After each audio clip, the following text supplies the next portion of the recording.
Good morning, Shri Swami Samarth. Hello family. मग काय Sunday special आज होता मुलांचा रविवारचा सुट्टीचा दिवस, म्हणून आज त्यांच्यासाठी काहीतरी वेगळं नाश्त्याला बनवायचं होतं. मग आम्ही आदल्याच दिवशी बेत केला होता की आपण रविवारी बनवायची इडली. मग काय आदल्याच दिवशी शनिवारी सकाळी मी 2 वाटी तांदूळ 1 वाटी डाळ मस्तपैकी छान धुवून टाकली आणि भिजत घातले. आणि त्याचबरोबर मी एका वेगळ्या वाटीमध्ये संध्याकाळी पोहे भिजत घातले, एक छोटीशी वाटी. आणि मग तेही स्वच्छपैकी धुवून भिजत घातल्यानंतर मस्त मिक्सरपैकी बारीक वगैरे करून घेतलं. छान जशी मी तुम्हाला व्हिडिओमध्ये दाखवते ना, सेम तशीच कन्सिस्टन्सी ठेवायची असते मिश्रणाची. छानपैकी रात्रभर त्याला मस्तपैकी फर्मेंटेशन करण्यासाठी भिजत ठेवायचं. आणि सकाळी उठल्यावरती त्यात थोडंसं मीठ, थोडासा सोडा वगैरे टाकून मिश्रण छान हलवून घ्यायचं. इडली पात्र मी गॅसवरती ठेवायचं आणि नंतर इडली पात्रांमध्ये त्यापैकी मस्तपैकी छान असं मिश्रण आपण प्रत्येक प्लेट्समध्ये टाकून घ्यायचं.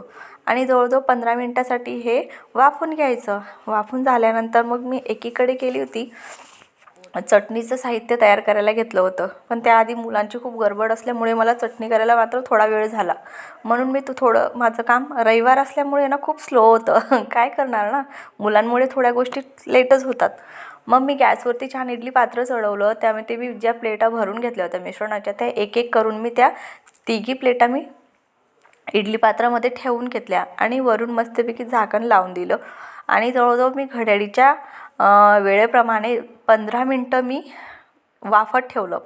15 मिनटं वाफत ठेवल्यानंतर म्हटलं आता या उरलेल्या वेळात आपण चटणी बनवायला हवी.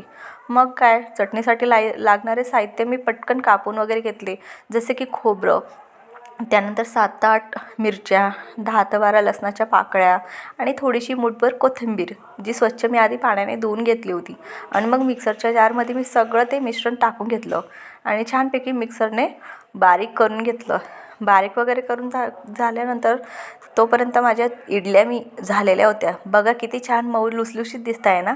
मग खूप छान येतं. जसं आपण मिश्रणाची परफेक्ट क्वांटिटी वगैरे असली ना की खूप छान येते इडली. मग मी गॅसवरती इडलीची चटणीही तयार करून घेतली.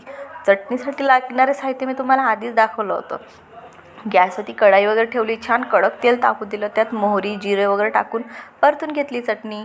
मग याला म्हटलं तू पण या आमच्या घरी जेवायला, पण तो मला नाही, म्हटलं तू मिरचीच खा. बघा किती छान आल्या आहेत ना इडल्या. या तुम्ही जेवायला, नाश्ता करायला. जेवणाचं तर बाकीच आहे हो. काय करता फॅमिली. हॅलो फॅमिली, या मग. यांना म्हटलं तुम्ही थांबा हो, तुम्हीच गडबड करताय मध्ये. Bye bye.